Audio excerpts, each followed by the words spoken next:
পুড়ে বৃষ্টিতে ভিজে গায়ের ঘাম মাটিতে ফেলে অনেক কষ্ট করে আপনারা যে এত কষ্ট করে ফসল ফলান, আপনাদের কি খারাপ লাগে না, কষ্ট লাগে না?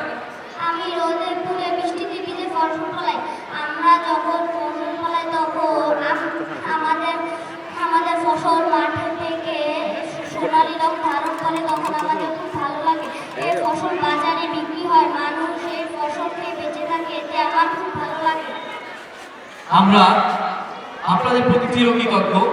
অনেক কষ্ট করে আমাদেরকে আপনারা শ্রম দিয়ে যাচ্ছেন, ধন্যবাদ। এই পৃথিবীতে যা কিছু মহান চিরকল্যাণকর, অর্ধেক তার করিয়াছে নারী, অর্ধেক তার নাম। আমরা দেখতে পাই কৃষক ভাই যেমন রোদে পুড়ে বৃষ্টিতে ভিজে তিনি অনেক কষ্ট করে ফসল ফলান। এটা শুধু তার কৃতিত্ব নয়, এখানে আরেকজনের যে অনুপ্রেরণা এবং যিনি অকাতরে তাকে সেবা দিয়ে চলেছে তিনি হচ্ছেন কৃষানি। দেখি আমরা কৃষানির মুখ থেকে শুনবো তার কথা। আচ্ছা কৃষানি, আপনি সংসারে কি কি কাজ করেন? আমি সংসারে আমার ঘর বাড়িকে পরিষ্কার রাখি, ঘরে রান্না বান্না করি, গোয়ালে গরু ছাগল আছে তাদের খাবার দিই, গোয়ালে হাঁস মুরগি আছে তাদের যত্ন রাখি। আচ্ছা আপনি আপনি তো কৃষানি, আপনি কিভাবে একজন কৃষককে সাহায্য করেন বলবেন কি?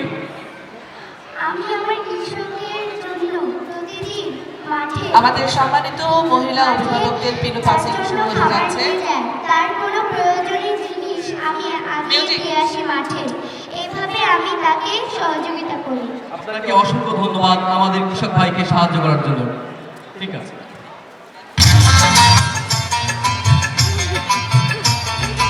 ডাক্তার আমাদের পরবর্তী প্রতিযোগী ডাক্তার।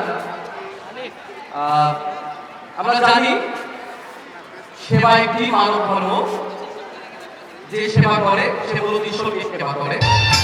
ডাক্তার মশাইকে জিজ্ঞেস করবো আপনি কেন ডাক্তার হতে চান? ডাক্তার একটি মহান পেশা। ডাক্তার হয়ে মানুষের সেবা করে মানুষের কাছে অসুস্থ রোগী আনার পর ডাক্তারের উপর নির্ভর করে সেই ভাষায় বলতে ইচ্ছা করে, সেই জন্য সে মিশে ইচ্ছা। অনেক ভালো লাগলো আপনার এই মানব সেবা নিয়ে আপনার এত সুন্দর কথা বলার জন্য। আচ্ছা আপনি আমাদের এই বাংলাদেশে অনেক পেশা রয়েছে, আপনি এই ডাক্তার পেশা কেন গ্রহণ করলেন প্লিজ বলবেন কি? ডাক্তার একটি মহান পেশা।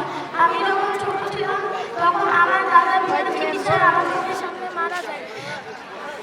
আমার দাদা বিনা চিকিৎসায় মারা যায় কারণ আমার দাদার যে অসুখ হয়েছিল সেই অসুখের জন্য ভালো ডাক্তার ছিল না, এই জন্য তিনি বিনা চিকিৎসায় মারা যায়। আমার বাবার একটি বড় স্বপ্ন, তিনি আমাকে ডাক্তার বানাবেন। আমি বড় হয়ে ডাক্তারি পাস করে ডাক্তার হই। আমি সপ্তাহে 6 দিন আমার কর্মস্থলে বসি এবং আমি সপ্তাহে একদিন গ্রামে গিয়ে অসহায় মানুষের চিকিৎসা